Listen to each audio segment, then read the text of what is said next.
উপজেলার উদ্যোগে আয়োজিত আজকের এই ঈদ পুনর্মিলনী অনুষ্ঠান উপস্থিত বিভিন্ন পর্যায়ের গুরুত্বপূর্ণ নেতৃবৃন্দ, সম্মানিত উপস্থিতি, খুবই সংক্ষিপ্তভাবে দু একটি কথা বলেই আপনাদের কাছ থেকে বিদায় দিব। ঈদের আগের দিন যখন আমরা অনলাইনে একটা পোস্টার দেখলাম, দেখার পরে এখানকার উপজেলা সভাপতি ছাত্র শিবিরের আজিজুল, তার সাথে কথা বললাম যে দাওয়াতটা গ্রহণ করলাম, ইনশাল্লাহ আসবো। সেভাবে করে মূলত আসা।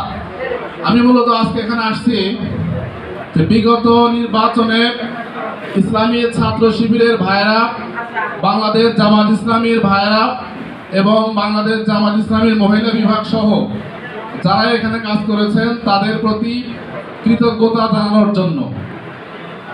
ওই সময়ে প্রচণ্ড পরিমাণে শীত ছিল, ব্যাপক পরিমাণে শীত ছিল। এই তারাশে ছাত্র শিবিরের জন্য বিশেষ করে উন্নত যানবাহনের ব্যবস্থা তেমন একটা ছিল না। সব মিলিয়ে অত্যন্ত কষ্ট করে অক্লান্ত পরিশ্রম করেছে আমাদের ভাইয়েরা, আলহামদুলিল্লাহ। তো তাদের প্রতি কৃতজ্ঞতা জানানোর কোনো ভাষা নাই, কোনো যা আমরা দিতেও পারবো না। মহান রব্বুল আলামিন সেই যা দিতে পারেন। আর বাংলাদেশ জামাত ইসলামীর যে ভাইয়েরা কাজ করেছেন, এই তারাশে আমাদের সংগঠন, মানে আমরা বলি যে কম শক্তিশালী, দুর্বল শব্দ আমরা উচ্চারণ করি না। ছাত্র শিবির আমাদেরকে শিখিয়েছে যে যেখানে একটু মানে শক্তিশালী কম, সেটাকে আমরা দুর্বল বলবো না, সেটাকে আমরা বলি সম্ভাবনাময় জায়গা। মানে আগামীর সম্ভাবনাময় জায়গা হচ্ছে তারাশ। 2022 সালে আমি যখন জেলা সভাপতি ছিলাম, তখন জেলা সভাপতি, সেক্রেটারি সবাই মিলে আসতাম, এসে দেখা করতাম। আমাদের ইয়া ভাই এখানে আছেন মনে হয়, এরকম কিছু ভাইদের সাথে দেখা করতাম।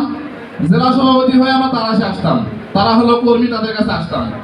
তারা হয়তো আমাদের গুরুত্ব তেমন বুঝতো না, কিন্তু এরপরে পরবর্তীতে নার্সিং করার মধ্য দিয়ে তারা সাথী হয়েছে, এরপরে দায়িত্ব পালন করে গেল এখানে, আলহামদুলিল্লাহ।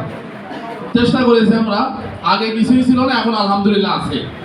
এই জন্য আপনাদের কাছে প্রথম অনুরোধ, ইসলামী ছাত্র শিবিরকে আপনারা পৃষ্ঠপোষকতা দিবেন, সর্বোচ্চ সহযোগিতা করবেন। এই যে মতিউর কথা বলে গেল, নির্বাচনের মধ্যে মতিউরের যে ইমেজ, মতিউরের ইমেজ না, আসলে শিবিরের মতিউর, সে মতিহার হল সংসদের সহকারী সংস্কৃতি সম্পাদক, এটা তার অর্জন না, শিবিরের অর্জন।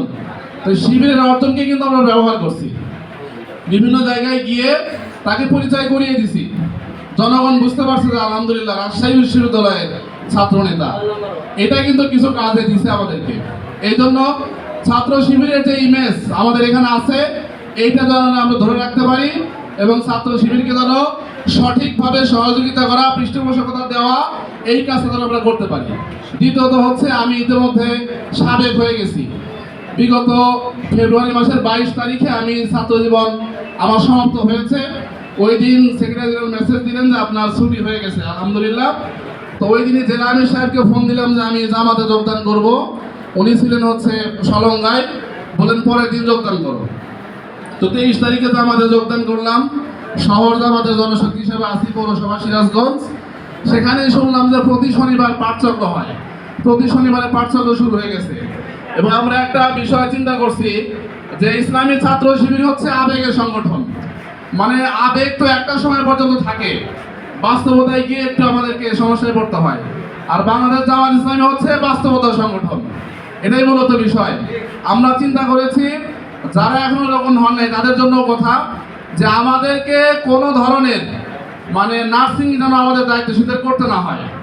আমরা যেহেতু শিখে আসছি, এইটা আমরা নিজ উদ্যোগে আমরা ইনশাল্লাহ শপথের কর্মী হব, ইনশাল্লাহ। এটা আমাদের টার্গেট।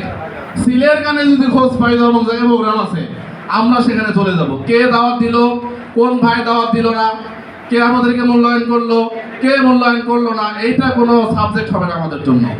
আমরা আল্লাহর দ্বীনের কাজ যেহেতু করি, আল্লাহর দ্বীনের কাজ যেহেতু আমরা এটা বিশ্বাস করি, ঈমান রাখি, সেই জন্য এই দায়িত্ব আমারই, মূলত আমরাই করবো ইনশাল্লাহ। আল্লাহ তাআলা যেন সেই তৌফিক দান করেন। আপনাদের কাছে আমি সেই দোয়া চাই। আর সবার সাথে দেখা হয়ে অনেক ভালো লাগলো। আর আমরা দাওয়াত না পেয়েও যে আসছি, এই জন্য আপনারা কিছু মনে করবেন না, সবার সাথে দেখা হয়ে গেল, কৃতজ্ঞতা জানালাম। সবাই দোয়া করবেন, ছাত্র শিবিরকে সর্বোচ্চ পৃষ্ঠপোষকতা দিবেন, এই আশাবাদ ব্যক্ত করে সবাইকে অসংখ্য মোবারকবাদ জানিয়ে আমি আমার কথা এখানে শেষ করছি। আমার তৌফিক ইল্লা বিল্লাহ। আসসালামু আলাইকুম ওয়া রাহমাতুল্লাহি ওয়া বারাকাতুহু।